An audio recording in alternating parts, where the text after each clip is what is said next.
শেখ হাসিনা সরকারের পতনের পর বাংলাদেশে শপথ নিয়েছে অন্তর্বর্তীকালীন সরকার।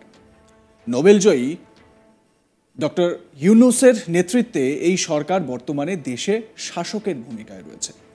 ইউনূস প্রধান উপদেষ্টা, তার অধীনে শপথ নিয়েছে বাংলাদেশের গণ অভ্যুত্থানে অংশ নেওয়া সমাজের বিভিন্ন পেশার মানুষ। তারা উপদেষ্টা হিসেবেই শপথ নিয়েছেন। কিন্তু বাংলাদেশে এই অন্তর্বর্তীকালীন সরকারের মেয়াদ কতদিন? কারণ একটি স্বাধীন দেশে গণতান্ত্রিক সরকার গঠিত হওয়া খুবই জরুরি। দীর্ঘদিন কোনো দেশে অন্তর্বর্তীকালীন সরকার থাকতে পারে না। রবিবার 25শে অগস্ট এ বিষয়ে তাদের অবস্থান স্পষ্ট করলেন অন্তর্বর্তীকালীন সরকারের প্রধান মোহাম্মদ ইউনূস, এবং তার কথাতেই এই বিষয়টা স্পষ্ট যে এই অন্তর্বর্তীকালীন সরকারও আর বেশি দিন নেই। জাতির উদ্দেশ্যে রবিবার ভাষণ দেন তিনি। নিজের বক্তব্যে অন্তর্বর্তী সরকারের মেয়াদ আর কতদিন তা স্পষ্ট করেন ইউনূস। এদিন ইউনূস বলেন, বাংলাদেশের ছাত্র জনতা যেদিন চাইবেন বিদায় নেবে বর্তমান অন্তর্বর্তী সরকার। ইউনূস বলেন, অন্তর্বর্তী সরকার কবে বিদায় নেবে তা দেশের মানুষই ঠিক করবেন। একই সঙ্গে তিনি জানান, কবে দেশে আবারও নির্বাচন হবে তা একেবারেই রাজনৈতিক সিদ্ধান্ত, ফলে সে সিদ্ধান্ত রাজনৈতিক দলগুলিকেই নিতে হবে। ইউনূস বলেন, ছাত্র জনতার অনুরোধেই তিনি এই দায়িত্ব নিয়েছেন। তিনি, তার উপদেষ্টা মণ্ডলীর সদস্যরা সকলেই নিজ নিজ পেশাতেই স্বচ্ছন্দ। তাই বাংলাদেশের ছাত্র জনতা যেদিন তাদের চলে যেতে বলবে সেদিনই তারা বিদায় নেবে। একই সঙ্গে দেশে সুষ্ঠুভাবে গণতান্ত্রিক পরিবেশ ফিরিয়ে আনা ও ভোটের ব্যবস্থা করা তাদের কাছে একটি বড় চ্যালেঞ্জ। সংবিধান সংস্কারের কাজও শুরু হয়েছে বলে তিনি জানিয়েছেন। একই সঙ্গে বাংলাদেশে দুর্নীতিমুক্ত বাংলাদেশ তৈরি করা, এটাই হচ্ছে তাদের লক্ষ্য।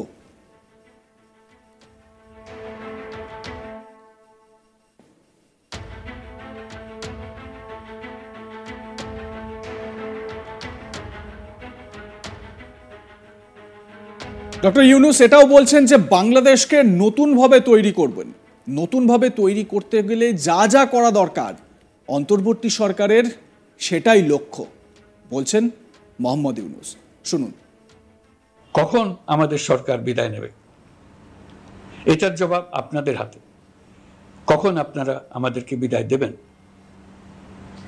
আমরা কেউ দেশ শাসনের মানুষ নই। আমাদের নিজ নিজ পেশায় আমরা আনন্দ পাই। দেশের সংকটকালে ছাত্রদের আহ্বানে আমরা এই দায়িত্ব গ্রহণ করেছি। আমরা সমস্ত শক্তি দিয়ে এই দায়িত্ব পালন করব। আমাদের উপদেষ্টা মণ্ডলীও এই লক্ষ্যে উদ্বুদ্ধ হয়ে সবাই মিলে একটা টিম হিসেবে কাজ করে যাচ্ছি। কখন নির্বাচন হবে সেটা সম্পূর্ণ রাজনৈতিক সিদ্ধান্ত, আমাদের সিদ্ধান্ত নয়। দেশবাসীকে ঠিক করতে হবে আপনারা কখন আমাদেরকে ছেড়ে দেবেন। আমরা ছাত্রদের আহ্বানে এসেছি, তারা আমাদের প্রাথমিক নিয়োগকর্তা। দেশের আপামর জনসাধারণ আমাদের নিয়োগ সমর্থন করেছে। আমরা ক্রমাগতভাবে সবাইকে বিষয়টি স্মরণ করিয়ে যাব, যাতে হঠাৎ করে এই প্রশ্ন উত্থাপিত না হয় আমরা কখন যাব।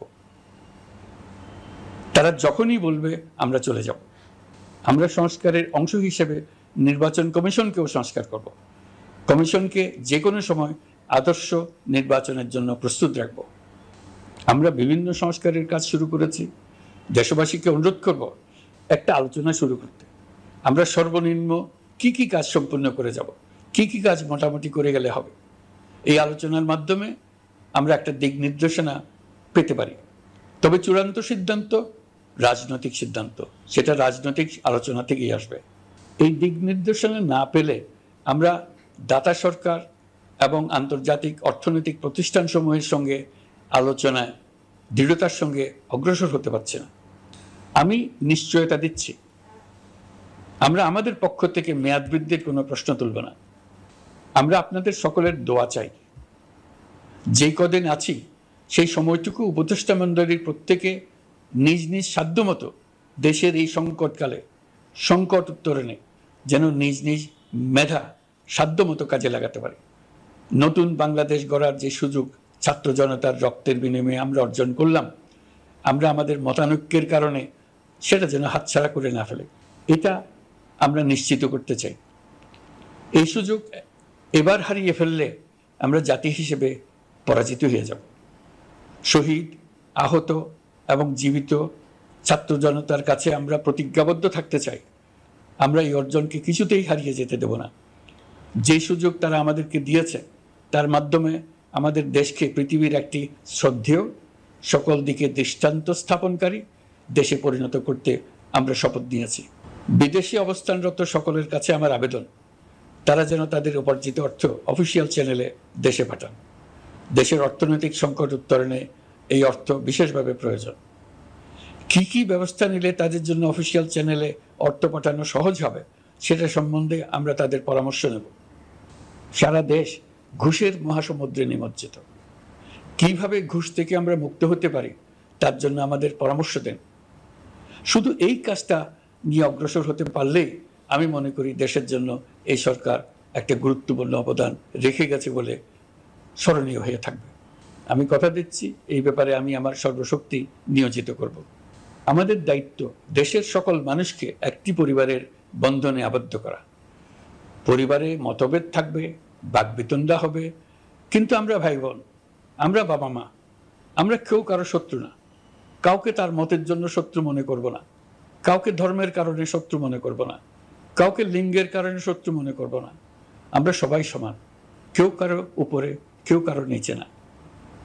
এই ধারণা আমরা জাতীয় জীবনের সর্বক্ষেত্রে প্রতিষ্ঠিত করতে চাই। একটা বিশেষ ব্যাপারে আমরা আপনাদের সহযোগিতা চাচ্ছি।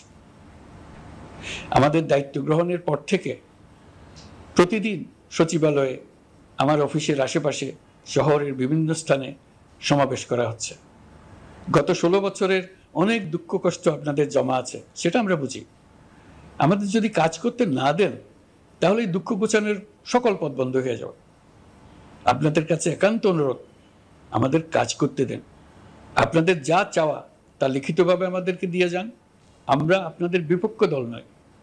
আইনসঙ্গতভাবে যা কিছু করার আছে আমরা অবশ্যই তা করব, কিন্তু আমাদেরকে ঘেরাও করে এই গুরুত্বপূর্ণ দিনগুলোতে আমাদের কাজে বাধা দেবেন না। সবাই মিলে তাদের বোঝান তারা যেন এই সময়ে তাদের অভিযোগের প্রতি দৃষ্টি আকর্ষণের জন্য আমাদের দৈনন্দিন গুরুত্বপূর্ণ কাজে বাধা না দেন। শিক্ষাক্ষেত্রে চরম নৈরাজ্য প্রতিষ্ঠিত করে গেছে বিগত সরকার। আমরা তার পূর্ণাঙ্গ সংস্কারের উদ্যোগ নেব, এটা আমাদের অন্যতম অগ্রাধিকার। আপনারা জানেন, দায়িত্ব গ্রহণের পর দ্রুততম সময়ের মধ্যে সকল শিক্ষা প্রতিষ্ঠান খুলে দেওয়া হয়েছে। শিক্ষার্থীদের জন্য সৃজনশীল, নিরাপদ ও ভীতিমুক্ত পরিবেশ নিশ্চিত করা আমাদের অঙ্গীকার। একই সাথে পাঠ্যক্রমকে যুগোপযোগী করার কাজও দ্রুত শুরু করা হবে। গণতন্ত্রকে সুসংহত করতে স্থানীয় সরকার প্রতিষ্ঠানগুলোকে শক্তিশালী করা হবে এবং ক্ষমতার বিকেন্দ্রীকরণ নিশ্চিত করা হবে। দেখতে থাকুন আজ তাক বাংলা, সাবস্ক্রাইব করুন ইউটিউব চ্যানেলটি।